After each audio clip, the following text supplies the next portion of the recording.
আমরা প্রতিদিনই সন্তানকে নিয়ে দোয়া করি, চাই যেন সে ভালো মানুষ হয়, নেক হয়, বুদ্ধিমান হয়, শান্ত স্বভাবের হয়।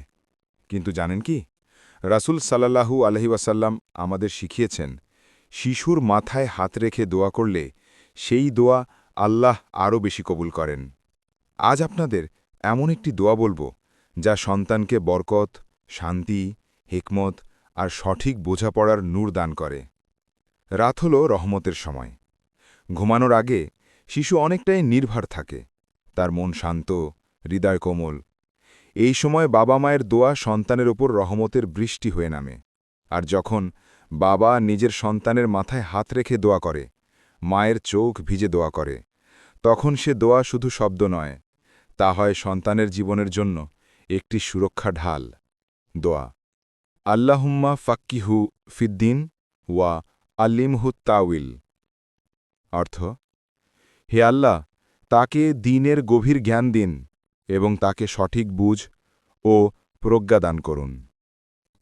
এই দোয়া কেবল জ্ঞান নয়, বরং হিকমত, প্রজ্ঞা, বোঝাপড়া, বুদ্ধিমত্তা, সঠিক সিদ্ধান্ত নেবার ক্ষমতা সবই দেয়।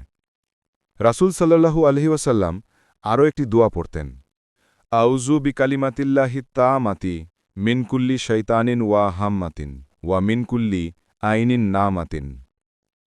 অর্থ, আমি আল্লাহর পূর্ণাঙ্গ কালিমার মধ্যে আশ্রয় চাই, প্রতিটি শয়তান, ক্ষতিকর প্রাণী এবং বদনজর থেকে। এই দোয়া শিশুকে অদৃশ্য ক্ষতি, বদনজর, দুষ্ট জিন, ভয়, দুঃস্বপ্ন থেকেও রক্ষা করে। কিভাবে দোয়া পড়বেন? ১.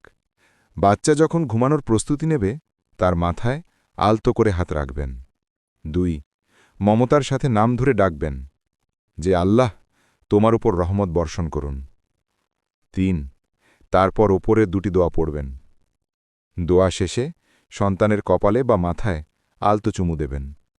এভাবে করলে বাচ্চার হৃদয়ে বিশ্বাস, শান্তি, নিরাপত্তা জন্ম নেয়।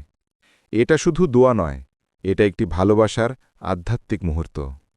প্রতিদিন রাতের দোয়া সন্তানের হৃদয়কে কোমল করে, রাগ কমে, জেদ কমে, মনোযোগ বাড়ে, আল্লাহর কাছে গ্রহণযোগ্য মানুষের মতো গুণাবলী তৈরি হয়।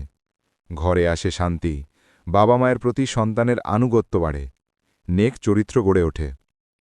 আপনি ভাববেন, দোয়া কি সত্যি এত কিছু করতে পারে? হ্যাঁ, যখন দোয়া আসে বাবা মায়ের চোখের পানি, ভেজা হৃদয় এবং ভালোবাসার ভেতর দিয়ে, তখন সেই দোয়া আল্লাহ ফেরত দেন না। সন্তানের জন্য প্রতিটি শব্দ হয় নূর, প্রতিটি দোয়া হয় বরকতের কারণ। সন্তান আল্লাহুল আমানত, তাকে শুধু বইয়ে নয়, দোয়ার মধ্য দিয়েও গড়ে তুলতে হয়। আজ রাতে ঘুমানোর আগে আপনার সন্তানের মাথায় হাত রেখে এই দুটি দোয়া পড়ুন। আপনি নিজেই অনুভব করবেন ঘরের ভেতর কেমন শান্তি নেমে আসে।